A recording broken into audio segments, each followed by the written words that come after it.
So we've come a long way from the morning where I started off by saying too many organizations hire great people and turn them into average performers. I think this group and the groups that went before show that it's essentially a people-oriented process. And you think about it all morning long, it's been people and processes and a common language and the ability to speak out and understanding. And thank God we had an anthropologist with us, right? Because it seems like it's more of that domain than anything else. We have about 10 minutes, not much time, but one of the things that we suspect is that there are questions out there that have not been addressed or that still are seeking answers, and we thought we could spend about a short amount of time trying to see who had questions. We have people with microphones on both sides of the room, and so, and I think we have most of the panelists still in the room, so if you have a question, could you raise your hand and we'll see what we can do to answer it or address it or cope with it. So, no questions. Yes, Johan, thank goodness.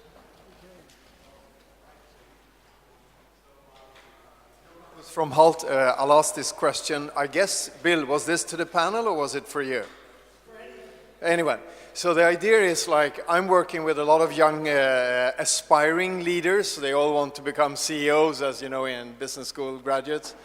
So what is the primary advice you'll give them, given what you just chatted about, for an aspiring CEO type? What should they think about or even do? Any thoughts? How we inspire future CEOs? Linda just said it has to. You're a volunteer. It has to come from the heart. People have to be passionate first. But we try and line them up with big opportunities, things they're really passionate about, and then they'll find out whether they really have the CEO spirit inside of them. For me, everything starts with challenges that people commit to that can make a difference.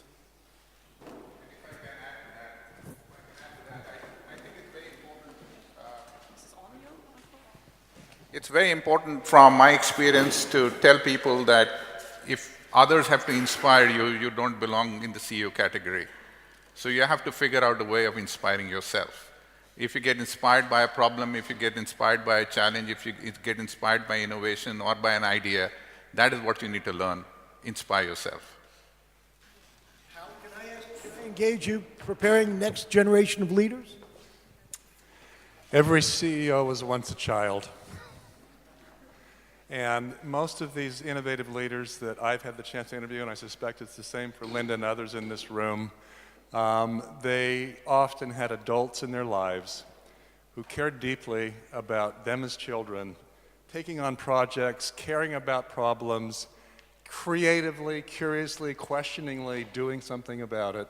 And I can count many in my life who played that role for me.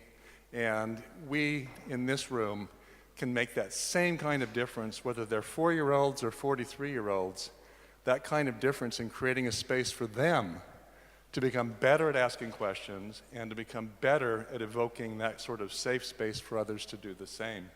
And I'm sitting in front of Charles Handy here, and I was thinking about your comments last year, and it really came back to me, if not us, who? If we're not the people who walk out of this room to help build that next generation, who will? Alex? So just one comment. I think we're living still in a kind of an era of the rock star CEO, on the cover of magazines. And then what you get is things like Theranos. So I don't know if you read the book Bad Blood, but you should. And I think that can be avoided. So the CEO who has inspired me most, actually just listening, was Alan Mulally, who turned around Ford. And that's the contrary of rock star leadership. And I think that's what we should kind of convey to future CEOs, that, while you might be on the cover of the magazine, the reality is it's really not getting involved too much in telling people what to do, but creating the conditions. And it came up a couple of times. So I think we should put the rock star CEO behind us and just not listen to the press anymore. So there's a different take on fake news. So later in the forum, we have Zhang Ruimin from Haier, and he's talked to me about we're entering the era of losing control from a CEO level, and it's not exactly obvious when you've spent your career agglomerating power to start giving it up. But in fact, I think that's a lot of what we're hearing. Yes. Peter Grenick from Corinthian University of Applied Sciences. I would like to ask a question focusing on Mr. Osterwalder's speech. He told us that about from 100 innovation projects, only 1 to 2 succeed. We did research also in this case, and we come about to the same numbers. So I would say in this case, there are only huge companies and industries can afford to make innovation. What shall small and medium enterprises do if they fail once or mostly twice? They are out of business, maybe forever. So very quick response. You can never neglect the core business, and that's if you're big or small. And I think it's a bit of a myth that, you know, this kind of innovation, exploration can only happen in large organizations. The type of risk that you will take on is very different in large organizations than in smaller ones.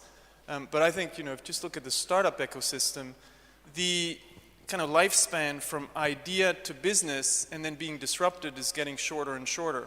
So if as a small organization, as an SME, you don't think about being disrupted, about your business model dying, well, and you just focus on innovation, you know, around process innovation, you get more efficient, you're actually going to efficiently die with your dying business model. And that's for small and large companies the same thing.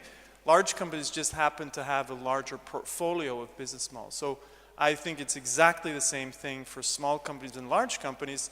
Starting with my own company, we're pretty small and we do the same thing. Obviously, you don't focus on the same type of innovation, but it's the same kind of challenge for large and small. And I don't think it's harder in smaller ones, it's actually easier. Yeah, maybe I can add. So you really, what you have to do, you have to start small. So for instance, when we started in Berlin with our digital hub, we started with 2 people in a co-working space.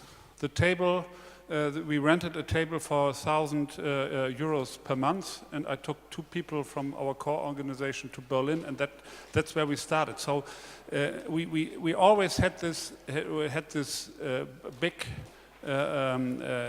venture of a marketplace or of a platform in mind.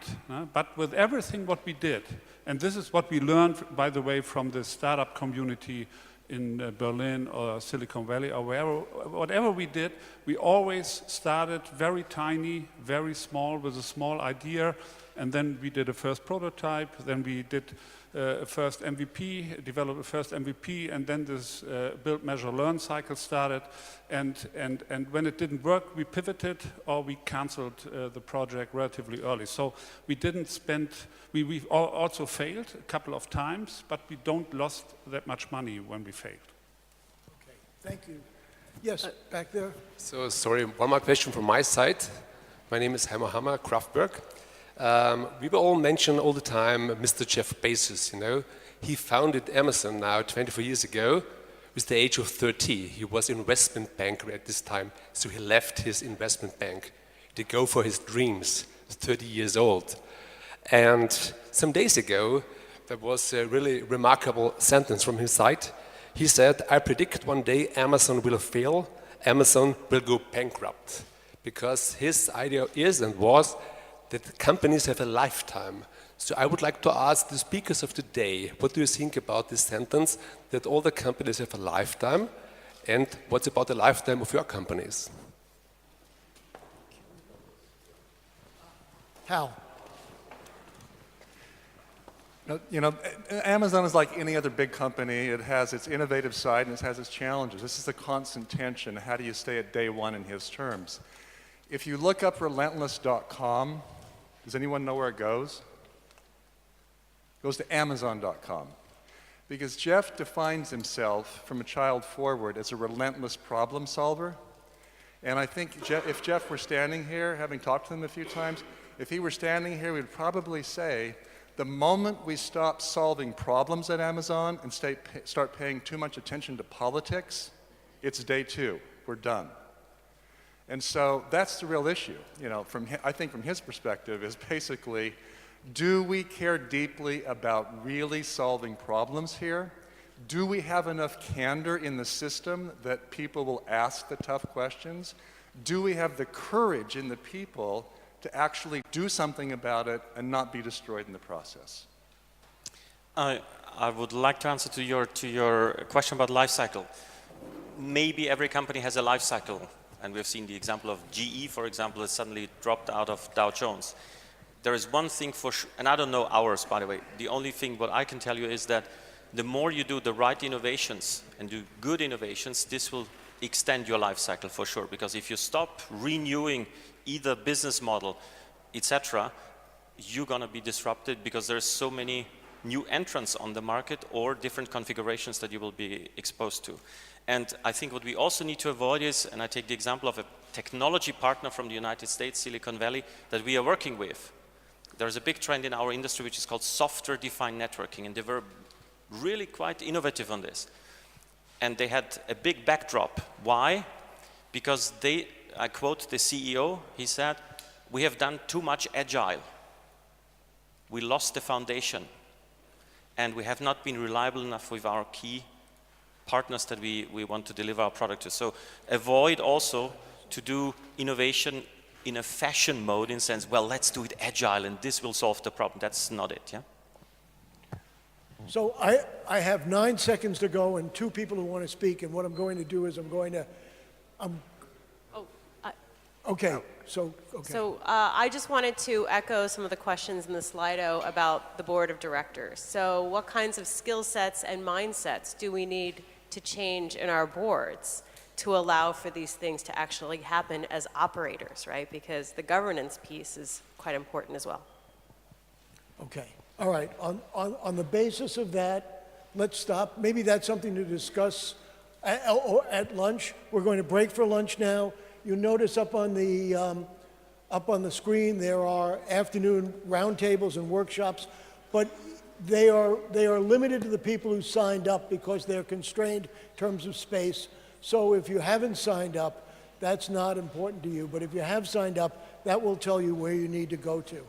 I want to thank all the speakers for their time and efforts and energy and insights. Thank you all. Okay?